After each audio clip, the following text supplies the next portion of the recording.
मत्ती उसका दूसरा अध्याय। ज्योतिषियों का आगमन।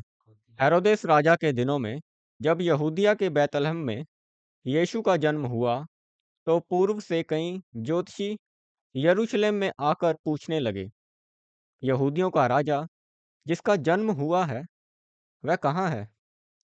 क्योंकि हमने पूर्व में उसका तारा देखा है और उसको प्रणाम करने आए हैं। यह सुनकर हेरोदेस राजा और उसके साथ सारा यरूशलेम घबरा गया।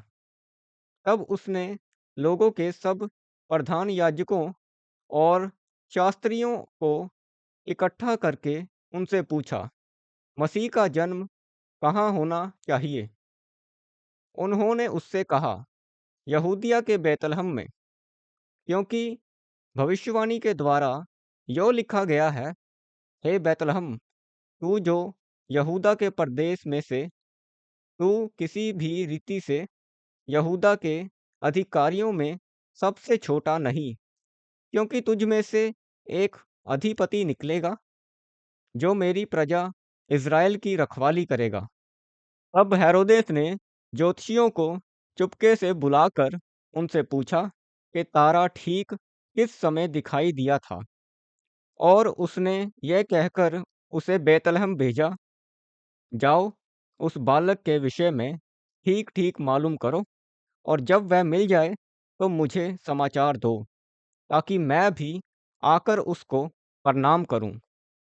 वह राजा की बात सुनकर चले गए, और जो तारा उन्होंने पूर्व में देखा था वह उनके आगे आगे चला, और जहाँ बालक था उस जगह के ऊपर पहुंचकर ठहर गया। उस तारे को देखकर वह अति आनंदित हुए। उन्होंने उस घर में पहुंचकर उस बालक को उसकी माता मरियम के साथ देखा, और मुंह के बल गिरकर बालक को प्रणाम किया, और अपना अपना ठेला खोलकर उसको सोना और लोबान और गंधरस की भेंट चढ़ाई। तब स्वप्न में ये चेतावनी पाकर कि हेरोदेस के पास फिर ना जाना, वह दूसरे मार्ग से अपने देश को चले गए। उनके चले जाने के बाद प्रभु के एक दूत ने स्वप्न में यूसुफ को दिखाई देकर कहा, उठ, उस बालक को और उसकी माता को लेकर मिस्र देश को भाग जा, और जब तक मैं तुझसे ना कहूँ तब तक वहीं रहना, क्योंकि हेरोदेस इस बालक को ढूंढने पर है कि वह उसे मरवा डाले। तब वह रात ही को उठकर बालक और उसकी माता को लेकर मिस्र को चल दिया, और हेरोदेस के मरने तक वही रहा, इसलिए कि वह वचन जो प्रभु ने भविष्यवक्ता के द्वारा कहा था पूरा हो, मैंने अपने पुत्र को मिस्र से बुलाया।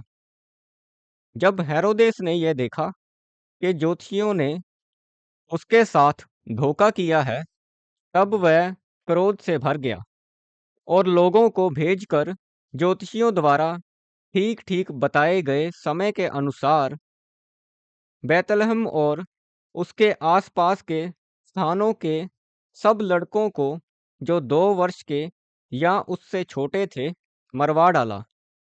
तब जो वचन यिर्मयाह भविष्यवक्ता के द्वारा कहा गया था वह पूरा हुआ। रामा में एक करुण नाद सुनाई दिया, रोना और बड़ा विलाप। राहेल अपने बालकों के लिए रो रही थी और शांत होना ना चाहती थी, क्योंकि वह अब नहीं रहे। हेरोदेस के मरने के बाद प्रभु के दूत ने मिस्र में यूसुफ को स्वप्न में दिखाई देकर कहा, उठ, बालक और उसकी माता को लेकर इज़राइल के देश में चला जा, क्योंकि जो बालक के प्राण लेना चाहते थे वह मर गए हैं। वह उठा और बालक और उसकी माता को साथ लेकर इज़राइल के देश में आया। परंतु यह सुनकर कि अरखिलाउस उसके पिता हेरोदेस की जगह यहूदिया पर राज्य कर रहा है, वहां जाने से डरा। फिर स्वप्न में परमेश्वर से चेतावनी पाकर गलील प्रदेश में चला गया, और नासरत नामक नगर में जा बसा, ताकि वह वचन पूरा हो जो भविष्यवक्ताओं के द्वारा कहा गया था, वह नासरी कहलाएगा। आप हमारे Instagram page fire prayer warrior को लाइक, शेयर, फॉलो कर सकते हैं। यहाँ पर आपके लिए लाइव आकर प्रार्थना की जाएगी। और आप हमारे दूसरे इंस्टाग्राम पेज यीशु दे दीवाने को लाइक, शेयर और फॉलो कर सकते हैं। यहाँ पर आपको परमेश्वर के वचनों के बारे में समझाया जाएगा। आप हमारे Instagram page fire prayer warrior को लाइक, शेयर, फॉलो कर सकते हैं। यहाँ पर आपके लिए लाइव आकर प्रार्थना की जाएगी। और आप हमारे दूसरे इंस्टाग्राम पेज यीशु दे दीवाने को लाइक, शेयर और फॉलो कर सकते हैं। यहाँ पर आपको परमेश्वर के वचनों के बारे में समझाया जाएगा।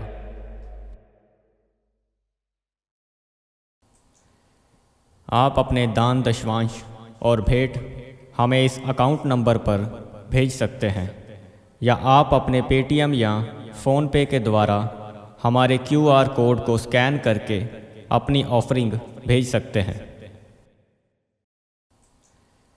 आप अपने दान, दशवांश और भेंट हमें इस अकाउंट नंबर पर भेज सकते हैं, या आप अपने पेटीएम या फ़ोनपे के द्वारा हमारे QR कोड को स्कैन करके अपनी ऑफरिंग भेज सकते हैं।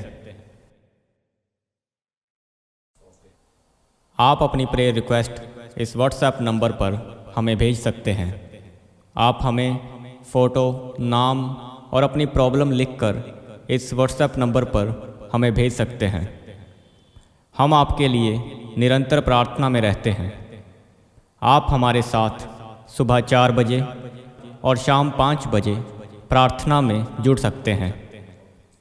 आप हमारे पेज यीशु दे दीवाने को फेसबुक और इंस्टाग्राम पर फॉलो कर सकते हैं।